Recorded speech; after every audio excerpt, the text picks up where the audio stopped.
We kick off our draft profiles with Stephen Ellis joining you to talk about Boston College's James Hagens.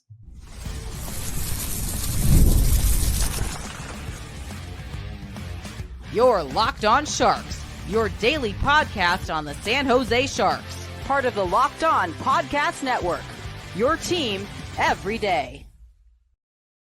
Hello, welcome to Locked On Sharks, the premier hockey podcast covering your favorite team in the Bay Area. My name is JD Young, caretaker of the Reef, also the co-host of Locked On NHL's Tuesdays episodes. I want to thank you for making Locked On Sharks your first listen. Proudly part of the Locked On Network. We cover your team every day. And if you want to be an everydayer, all you have to do is just follow wherever you get podcasts, or you can watch on YouTube as well. And today we have Stephen Ellis on to talk about one of the top prospects in the 2025 NHL Draft. We're talking James Hagens, forward from Boston College. We'll talk about what makes him intriguing, the Will Smith comparisons, where he fits if the Sharks were to draft him, and we get some of Steven's thoughts on this year's draft class. So before we get to all that, do want to let you guys know today's episode is brought to you by Game Time. Download the Game Time app, create an account, and use code LOCKEDONNHL for $20 off your first purchase. And now we bring back good friend Stephen Ellis of Daily Faceoff. Steven, how's it going, buddy? I'm doing great. How are you doing? The Shark season is officially in the toilet. So we are full steam ahead to draft rankings, which is, it's fun. It is more fun to talk about the draft than it is to talk about the San Jose Sharks. So we are going to be talking about a guy who was coming into this year thought to be the number one guy. Right now, there's some question marks on who's one or two, depending on who you ask. So we're going to be talking about one, James Hagens. If you don't know who James Hagens is, he pretty good player. 5'11", 176-pound forward for Boston College, left-handed. 25 games this season, has 7 goals, 22 assists, and 70 shots on goal. So, Steven, I ask, as I always start these, what makes James Hagens such an intriguing prospect? He's easily the best playmaker in this draft, and we've seen that for a few years now. And a lot of people will look at who he plays with at Boston College and say, oh, yeah, he plays with Ryan Leonard and Gabe Perreault. Do you know who else used to play with those guys? Will Smith. Yeah, and, those names sound very familiar, yes. Yeah, two guys that, 10 years from now, Sharks fans would just still keep following those two just because of the connection to Will Smith. But when it comes to who he plays with, let's put it in context. So when he broke in with the U17 national team, the Americans, it was him and Cole Eiserman were unstoppable. They got promoted to the U18 team before the season was over.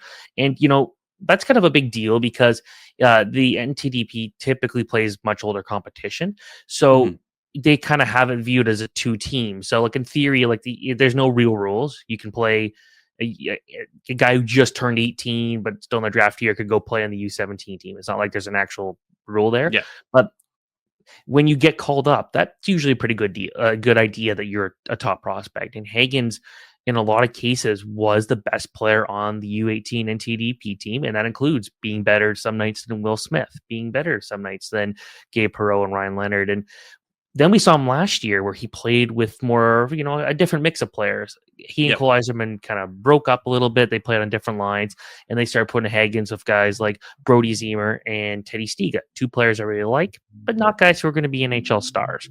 Yep. And he went out there and set the all-time the all-time U18 World Championship scoring title.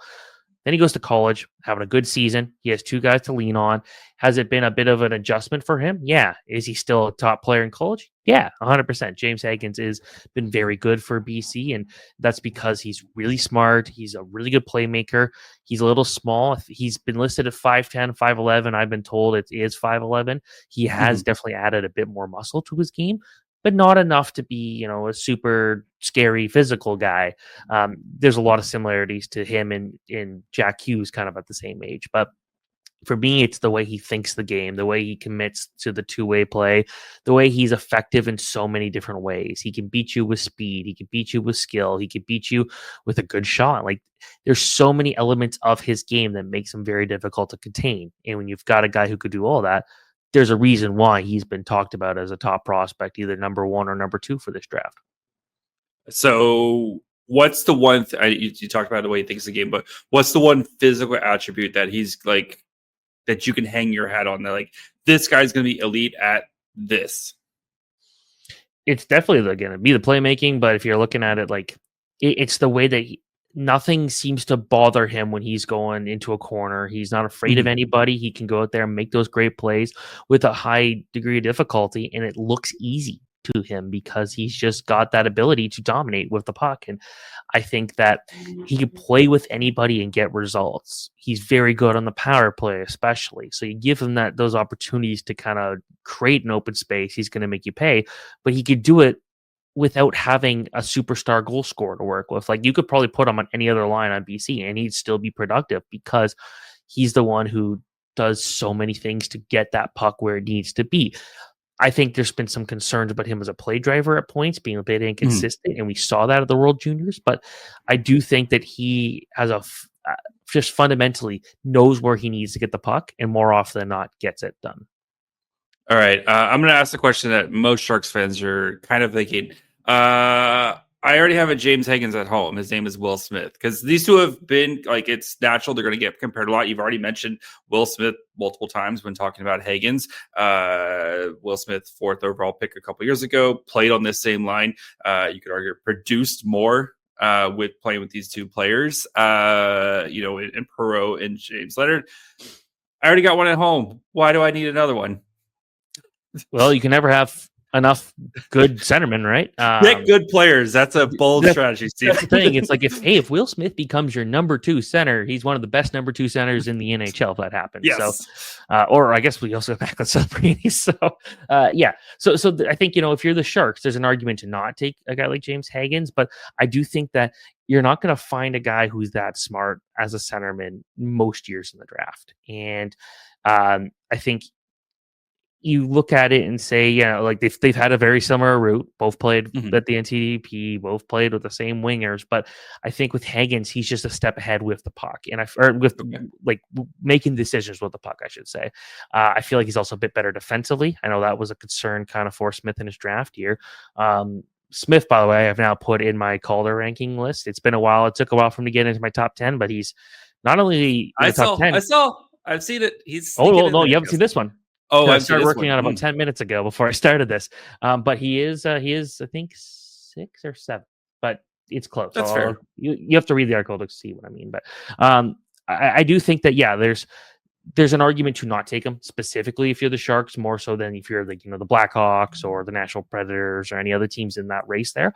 But I do think this is a guy who's going to be a number 1 centerman in the NHL. And had they not taken Celebrini last year, if they didn't get that pick, I think would be a no-brainer if he was available at 1 or 2. So just for argument, like kind of compare him because we're hearing a lot of the same things. Will Smith, Jack Hughes type of player. You've already kind of mentioned Jack Hughes type of player for Hagens.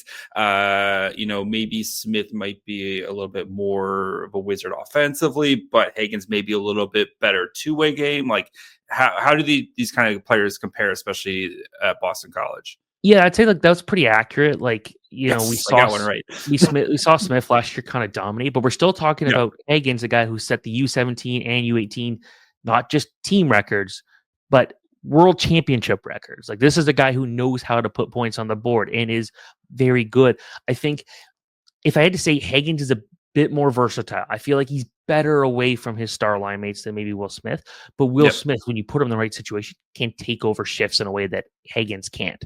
And that's why you see the numbers that he put up last year. And I think what we've seen more in the last couple months from him compared to the start of the year for Smith. And so I think just that, like, the one comparison I was using a lot was Jack Hughes for Hagens, but I'm looking at maybe a bit more Anze Kopitar, just a guy who can, challenge for Selke awards. Like he's going to be a really good defensive center, and you don't need him to put up 80 or 90 points to be effective, but he's probably still going to do that anyway. All right, we'll get to more with Stephen Ellis when we talk about James Hagens and his timeline development, where he would potentially fit in with the Sharks here in just 1 second.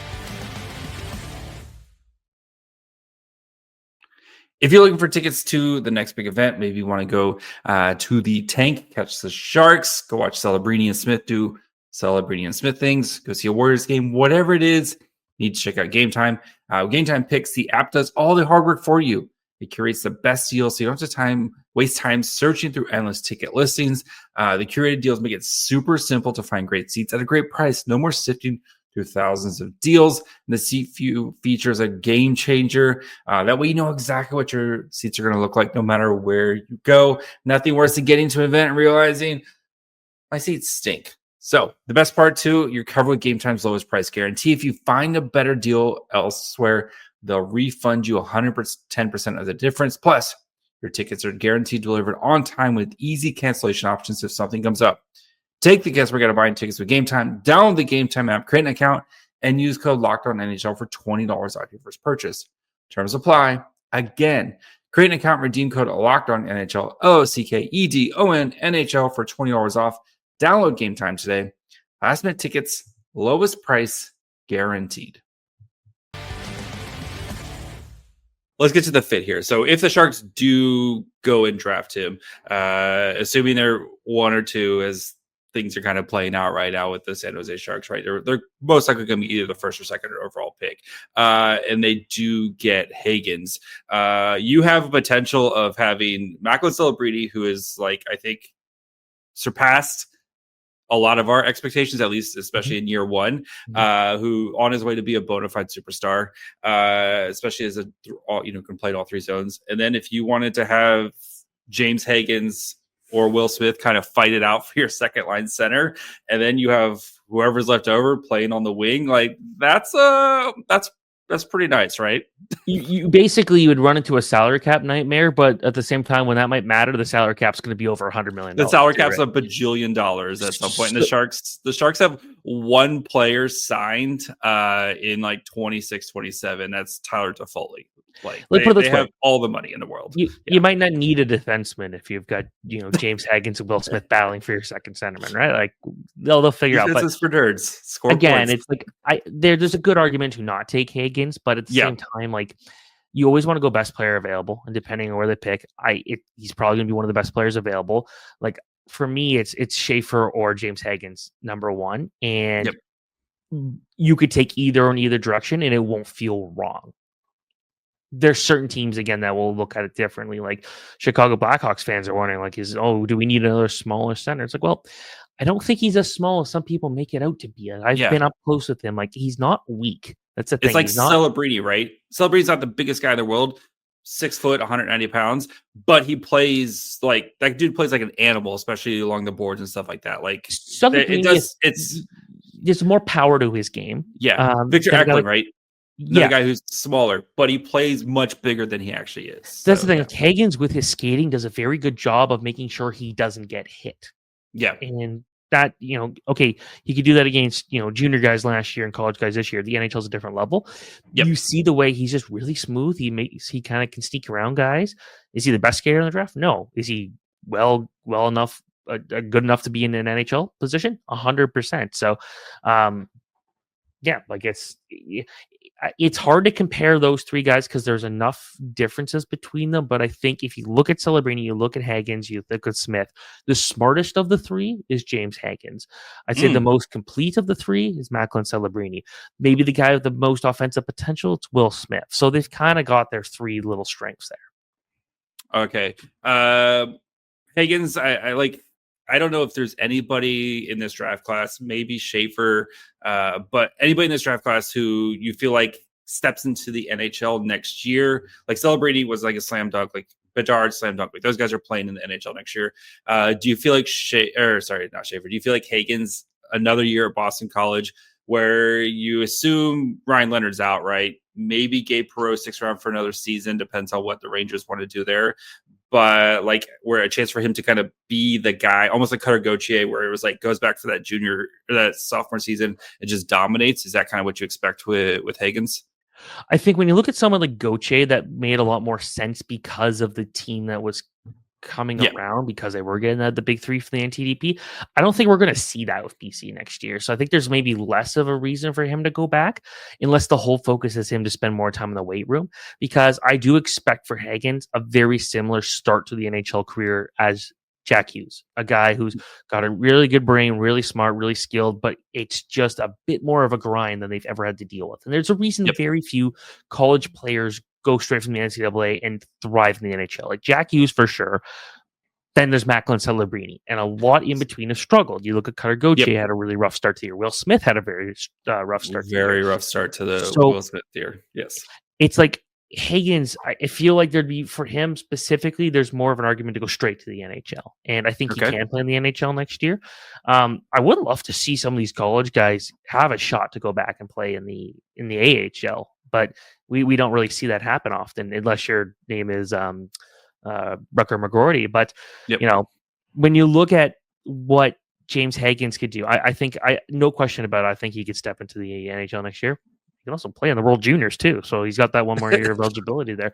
But yeah, for me, I'm looking at this and saying he's ready to go. Schaefer, I think, will be ready to go. Like he has missed a bunch of time this year, but we do expect he'll be back in time for the OHL playoffs, and then we expect him to be at the U18 World Championship. It doesn't always happen that a player goes and plays the U20 tournament and then goes back to the U18s for Team Canada. But given the amount of time off, if there is an opportunity, I think he's going to be there.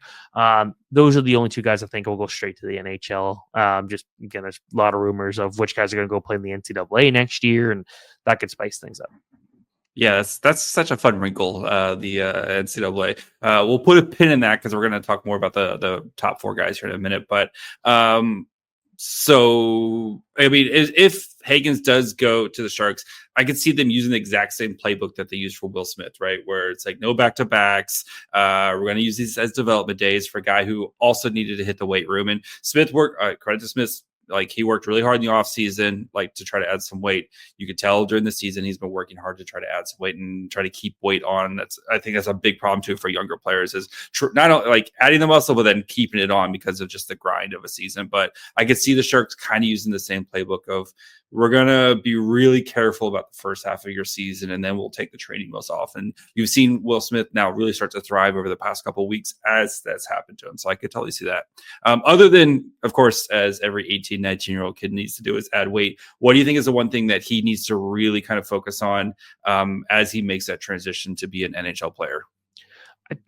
The adding weight and being more aggressive, I think, are kind of 2 and 2, but aggressive in you being able to hit guys a little harder and throw hits, but also just making sure that he's fighting harder for the pucks, because we know when he's got the puck, he can make things happen, and defensively he's good, but there are times where you feel like he needs to be able to attack a bit more, chase after guys, win those puck battles, and bring that energy. And I think you look at a guy like Teddy Stiga, Boston College, Nashville Predators prospect, the guy who scored on his only shot of the World Juniors, 1 goal for the United States. Amazing. I love that. He and Stiga played together at the NTDP, and the big thing Stiga would always go for is throw a big hit right away to set the tone, and then go out there and chase everybody. He's not a big guy. He entered his draft year at like 5'7", I believe.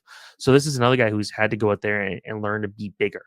I feel like Hagens going out there and being able to win those physical battles, even against bigger guys, or just make it harder for those guys at the very least, I think will make him a bit more dangerous, especially on the attack. Yeah, Teddy Stiga is like the first day at jail when you go into the lunchroom as a small guy. You just gotta fight somebody bigger than you to set the tone. Teddy Stiga is my favorite prospect in hockey. He's so much fun. I love Teddy Stiga. Yeah, I'm pretty sure I talked about him with you last year. That's a guy that I will mention every time possible because I want every team to have a guy like Teddy Stiga. And this year, there is another Teddy Stiga, Brady Martin. I love him so much. That guy, like he spends his summer working with his family on the family farm. And that guy's.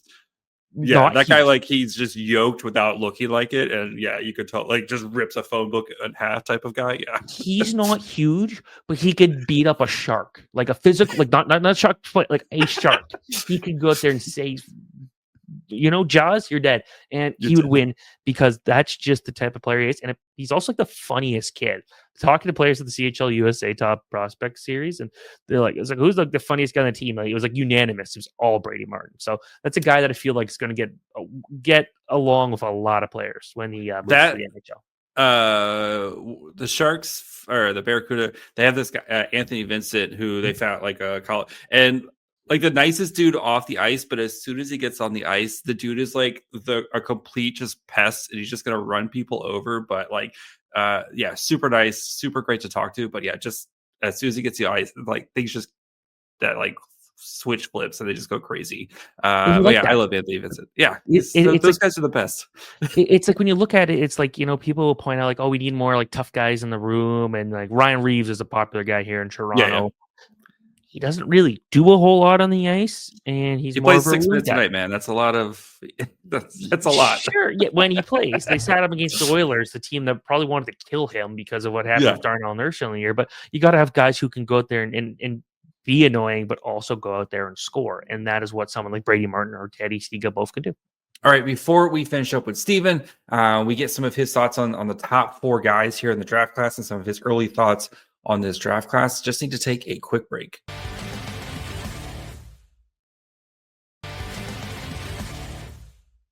All right, let's switch gears to kind of the 2025 draft class. This is your first time on for our run up to the 2020. So your early thoughts on this class. I know maybe not the deepest class. The Sharks just got a shiny new pick. That's Dallas's pick. That's going to be probably mid to late 20s, depending on Dallas, how Dallas does in the playoffs. But what's your kind of overall thoughts on this class so far? It's a little deeper than I thought it would be, but I don't think it's deep. I don't think it's deep. That's the thing. It's like you're looking at this, there's a pretty steep fall off after number 4, where if your 4 is Hagens, Schaefer, Misa, and Martone in any order. After that, like I like Victor Eklund. Don't know if I would take him any higher than 5th. And then you go out there and you're looking at like, okay, so there's some tough defensemen to play against: Jackson Smith, Kashawn Aitchison, 2 guys I rated a lot higher than anybody else, but I really believe in them, especially Aitchison. That guy is a menace. Like talking to players who did not want to be named when I talked to them about like who's the toughest guy to play in the OHL, and they would all say Kashawn Aitchison. I will rather sit the rest of the game than have to go in a corner with this guy. He's 100% a sentence pick. That dude has got sentence written all over him. It is, but then he would be better than any of those guys they've drafted, especially last year. That's a problem there. With respect to Gabriel Elias, and man, I don't get that, man. But anyway, so like when you look at Kashawn Aitchison, Jakubchuk's a good player. Jakubchuk, yes. Anyway. He needs to learn to play defense and skate, but very good with the puck. We know that, and can hit. But when you look at Aitchison, like he's going out there to just. He knows that teams or players are afraid of him. He's not big. I think he's like 6 foot, and standing beside him, like I'm the same height as this guy. But he's so strong. He knows how to use the hits to his advantage. And then he also could put up 20 goals in a season. He can also go out there and put up 50, 60 points. So there's a guy right there, so much to like about. When I watched him and Matthew Schaefer played with each other at the U18s a couple years ago, I liked Aitchison more.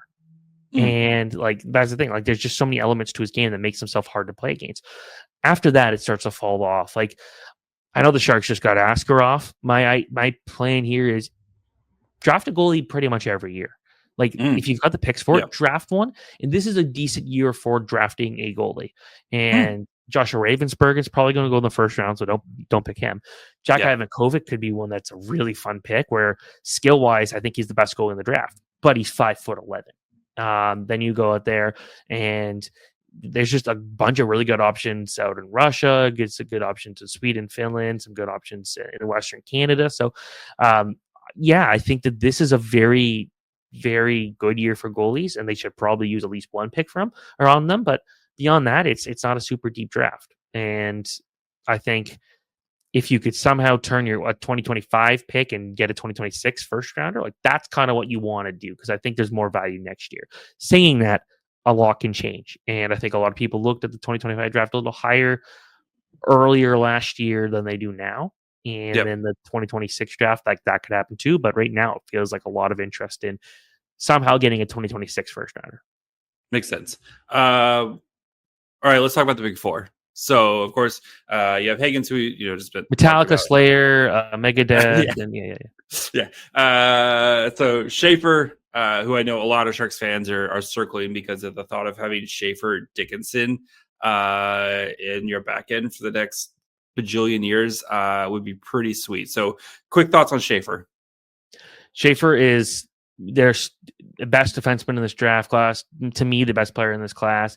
A guy that just he controls the pace of play with the puck. And you see some of the similarities of what makes guys like Cale Makar and Quinn Hughes so good, which is the skating, the thought process, never looking frazzled out there, but can also generate offense. You put that together, Matthew Schaefer, like a lot of players will get hurt and will hurt their draft stock. Roger McQueen is one this year. Anton Friendell's another. It's not going to happen with Schaefer because the raw talent is so good already. And we've seen it in such high levels when he does play that there's not a lot of concern that he's going to fall off a cliff here. All right. Misa, who we were talking about a little bit beforehand, and I know you're maybe not as high. I don't want to say maybe, or why do you hate Michael Misa? No. Misa, give me your elevator pitch on Misa. So he's the prospect I've probably seen more over the last 5 years, I'd say, from this draft class. Because I watched him play when he was like 14 or 15 back in AAA, and dude was really good. Great goal scorer. He's my number 3 prospect. I don't really think he's truly in consideration for number 1, and most of the scouts I've talked to say the same. Like, they don't see him as a number 1, but he could be a number 2. He could be number 3, depending on the team, and that's because he's such a good goal scorer. There's something that could be said about a player who's always in the right spot at the right time. And Ryan Leonard was one guy like that. And then this year, it's Michael Misa, just always finding a way to get there. He might not be the one that made everything happen on his line, but he'll go out there and he'll be sneaky and he'll put himself in a scoring position. I feel like some of his off puck play is still a bit of a work in progress. Like, I'd like to see him use his bigger frame a bit more, but I think that he still puts a lot of power behind his shot. And if I had to have any forward in this draft and say, I need to go win a game right now, I'm putting you on the ice to make that happen, it is Michael Misa. So the dog for 60 is off the charts for him? Yeah. Is he as well-rounded as James Hagens? No. Can he play center or wing? Yes. Do I think he'll be a winger in the NHL? Probably. We'll see. Because I think like he is being billed as a center this year, but he's played more of his junior career actually on the wing. He's taken on more responsibility in Saginaw this year, but I do think that he's very good on the wing, so we'll see what happens there. But yeah, still a star prospect. It's been fun watching him and Chernyshov, who just kind of got back from his injury. So I've been trying to watch as much Chernyshov as I can. It's been fun to kind of watch those two guys do their things together. So, and then Porter Martone, who's kind of the last guy of the big 4 here. Big boy hockey. If that's what you like, this is your guy. Yeah, 100%. This is probably the guy I've watched the most in person this year, and I feel like he's getting underrated. Is he the greatest skater out there? No, but he's going to put up over 100 points. He's going to be near 100 penalty minutes. Like, this guy goes out there to make an impact every game, and I think his off-puck play is better than people give him credit for, and that's because he wants to hit. He wants to be a menace. It feels like when he has a bad game, he will follow that up with one of the best games he's played in a while. It's like he knows when he plays the quieter game, he knows what he's got to do, and he does a good job of being so dangerous. And I think that for him, it's just being able to do that every single night. And he plays with really good line mates with the Steelheads. Like, it is a lot of fun to watch that group, but they're also a very flawed group. A lot of games where they win 5-4 or 4-3 and they need him to do big things. And for the most part, I think he does that. So I do like how he's involved in everything. I think his skating does need to improve a bit. I feel like we were hoping for a bigger goal ceiling here this year. Last year he had 33 goals. This year he's on pace for 35. Not a huge improvement for a guy who had always been really good with the puck, but he's still a really good playmaker, and I feel like he's getting better at playing away from the puck, and it feels like he could probably produce more if his sole focus was to go out there and put pucks in the net. But he knows to be a high draft pick, he's got to be able to do everything, and that's what I think he's working on right now. All right. Before we get to our final questions here, if you're say your general manager, Mike Greer, you have the first overall pick in the draft, knowing team needs, team fits, et cetera, who's your pick for the Sharks at number 1? 100% Matthew Schaefer. And you just watch Schaefer Dickinson just destroy people. I love Sam Dickinson. Yes, but Matthew I know. Schaefer's definitely a better defenseman. And you can never have enough good defensemen. That's the thing. Wingers are easy to come by. You're going to find a lot every year. Like next year, if the Sharks still suck, Gavin McKenna's there or things like that. And again, this is not the year you want to win the draft lottery. Next year is because of Gavin McKenna. But Schaefer would instantly become your number one defensive prospect. I do have some concerns with Sam Dickinson's overall play. Not a ton, but I feel like the World Juniors kind of showed him like what happens when the pressure's a bit more on you right now and you've got to be the guy. We saw some cracks in the armor there for sure. Was there some misusage? Yes. Did I wish he did more on the power play when he was given the reins there? Definitely. But with if those are your number one and your number two defenseman in your pipeline, like holy crap, very few teams can beat that for sure. Like I've gotten asked a lot about Chicago and San Jose and their different development paths, and I feel like they're both very good prospect pools. And I'm assuming we'll see them both at the top of Scott Wheeler's list coming up in the next couple of days. But when it comes to the Sharks, the thing that they're missing is that really strong like defensive depth. Chicago's got that. Adding Matthew Schaefer there changes everything. Because for me last year, I wanted them to go out and get a good goalie. They got the best goalie prospect in the world. Now I'll go out and get the best defensive prospect in the world. Yeah, I do think the Mike Greer, I wouldn't be surprised if Mike Greer is extremely aggressive in overhauling this blue line, because his blue line right now it's a hot mess. So, Do you think Marc-Edouard Vlasic should get his ice time doubled? I don't know. I think he should play more. They won like 2 games in a row when he came back into the lineup, and it's like, was Marc-Edouard Vlasic no. I mean, they're selling off some pieces here, so they're opening up the pipeline for the children here, so that's what we want to see. All right, it's a fun team to watch. It is legitimately I know this they can have their moments, but I do enjoy watching Sharks games.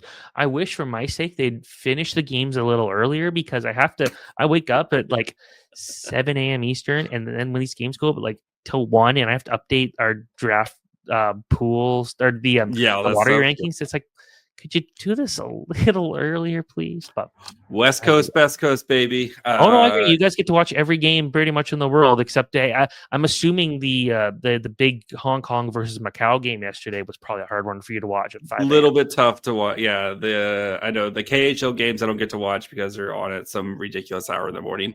But I will say, like the SHL games are like 10 a.m. in the morning on a Saturday. I have a nice like SHL games in the morning, and then like the OHL games start to kind of creep in, stuff like that. So good time with that. But all right, we'll get you out here on this last question. James Hagens goes, what pick in the draft this year?